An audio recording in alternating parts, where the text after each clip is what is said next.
Grayville wasn't a city for secrets. It was the kind of place where every smile hid a story, and every corner whispered rumors. On the surface it looked quaint, modern glass buildings brushing against old brick stores. But underneath, tension brewed like an untold legend.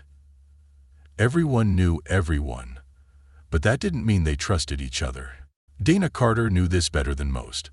Walking out of her favorite downtown cafe, she adjusted her coat against the crisp afternoon chill. Her steps were poised, her presence quiet but confident. As the wife of Commissioner Ethan Carter, she could have flaunted status. But that wasn't Dana. She liked blending in, savoring her anonymity like a secret weapon. Her car was parked nearby, just a few strides away, but as she neared it, an unsettling scene unfolded. Two police officers, Blake and Thomas, pulled up fast, their cruiser sliding to a stop in her path. Their eyes were sharp, almost predatory. "Excuse me, ma'am," Blake said, voice tight as a drawn wire. "We need to ask you a few questions." Dana stopped, confusion creasing her brow. "Is something wrong, officers?" Her voice stayed calm, but her pulse quickened. Blake exchanged a glance with Thomas. It wasn't friendly. Thomas stepped closer, his eyes scanning her like she was a puzzle missing a piece. "Reports of suspicious activity in this area," he said. "We need to search you." Dana blinked. "Suspicious activity? I just came from the cafe. Is there a specific reason you think I'm involved?" She kept her tone polite, but unease prickled beneath the surface. Blake crossed his arms, narrowing his eyes. "Are you refusing a search?" "No," she said, careful and measured. "But I'd like to know why I'm being targeted. Do you have any reason to suspect me?" Thomas didn't answer. He just stepped closer, handcuffs glinting in the afternoon light. "Turn around," he ordered, voice cold. Shock flared in Dana's eyes. "You're cuffing me? For what? I haven't done anything." Blake's expression hardened. "Turn around. Don't make this more difficult than it has to be." Pedestrians scurried by, heads down, avoiding the scene like it was a contagious disease. No one wanted to get involved. "Ah!" Dana's shoulders squared, her pride battling humiliation. Slowly, she turned, feeling the icy steel of the cuffs snap around her wrists. Thomas's search was rough, invasive, his hands tugging at her coat, rifling through her purse. Each motion felt like an accusation, a silent verdict. She swallowed hard, fighting back the sting of tears.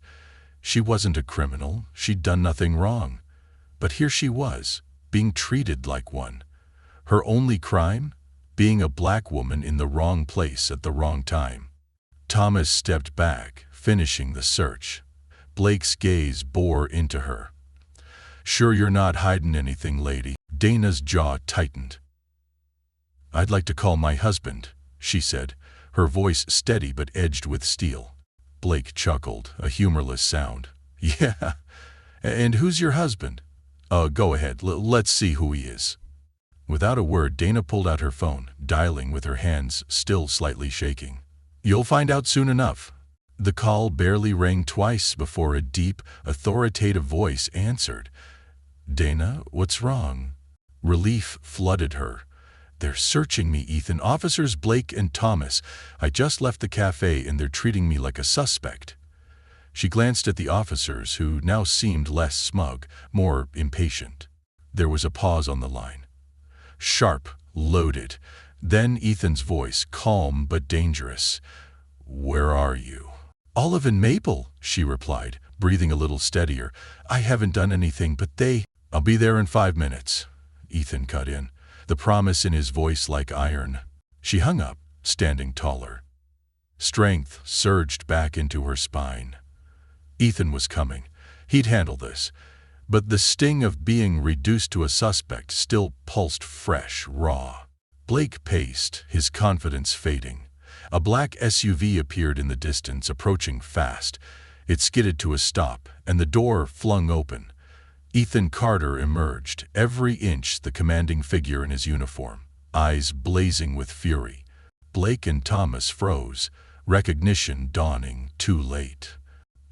"Commissioner Carter," Blake stammered, starting to speak. Ethan's glare silenced him. "Step aside," he ordered, voice sharp enough to cut. They moved without hesitation, suddenly uncertain, their arrogance deflated. Ethan turned to Dana, his eyes softening. "Are you all right?" His voice, for her, was gentle, a stark contrast to the fury he'd unleashed moments ago. Wasn't that just sweet, darlings?" She nodded, but the ache of the experience still simmered, a reminder of the battle she hadn't chosen but couldn't escape. "I'm fine," Dana replied, her voice steady, but her eyes flicked back to the officers, who now stood rigid, their confidence evaporating. Ethan's face hardened as he turned toward them, his presence commanding. "You two," he said, his voice like ice, "start talking, explain yourselves." Blake shifted uneasily, throwing a nervous glance at Thomas, who remained silent, jaw clenched tight. "We had reports of suspicious activity, sir," Blake stammered. "She matched the description." Ethan's eyes narrowed, the fire in them turning deadly. "Matched the description of what?" His voice was dangerously calm. "Did she resist? Did she threaten you in any way?" "Oh, sir," Thomas muttered, barely audible, his gaze dropping to the ground. The once buzzy street had quieted, the crowd now a sea of silent spectators, eyes locked on the unfolding scene. Ethan stepped closer, his voice dropping to a razor-sharp edge. "Then why did you feel the need to harass her? Was it because she's black? Was that the only reason you had?" The accusation hung in the air like a storm cloud, heavy and electric. Blake's voice shook. "Sir, we were just following protocol." Ethan's glare intensified. "Your protocol is broken," he shot back, his tone slicing through the silence, "and you're about to face the consequences." The tension thickened, wrapping around the officers like a noose. They knew they'd crossed a line, one they couldn't erase. Without breaking his cold, unwavering stare, Ethan pulled out his phone and dialed. His voice was calm, but carried the weight of judgment. "I need internal affairs officers Blake and Thomas, effective immediately. Suspend them until further notice." Blake's face went pale, the blood draining away. "Sir, we didn't mean," he started. "But," Ethan cut him off with a glare that could freeze fire. "Didn't mean to—" "What?" Ethan's voice was deadly. "Didn't mean to harass my wife? Didn't mean to treat her like she was less than human? Or didn't mean to get caught?" Thomas finally spoke, his voice shaking. It was a mistake, sir. We were just doing our job." Ethan's eyes bore into him. "A mistake?" His voice dropped lower, every word a hammer. "A mistake that could have turned deadly. Do you think that's an excuse?" The crowd watched, some whispering, others silent, as the weight of accountability unfolded. Internal affairs officers arrived quickly, pulling Blake and Thomas aside, their previous bravado now replaced with fear and regret. Dana stood next to Ethan, her shoulders squared but eyes filled with a quiet sadness. Relief washed over her, but the sting of the experience lingered. Judged not by her actions, but by the color of her skin, it was a bitter pill. Ethan turned to her, the steel in his eyes softening. "I'm sorry you had to go through that," he said, voice gentle. "It won't happen again." Dana gave a small, weary smile. "Thank you for coming. I didn't know what else to do." "You did the right thing," Ethan reassured her, his arm wrapping protectively around her shoulders. "And now, they'll face the consequences." As they walked away from the scene, the weight of what had just happened settled over Grayville. The whispers of onlookers filled the air, a story they wouldn't soon forget. The wife of the police commissioner, harassed without cause, had seen justice served swiftly and publicly.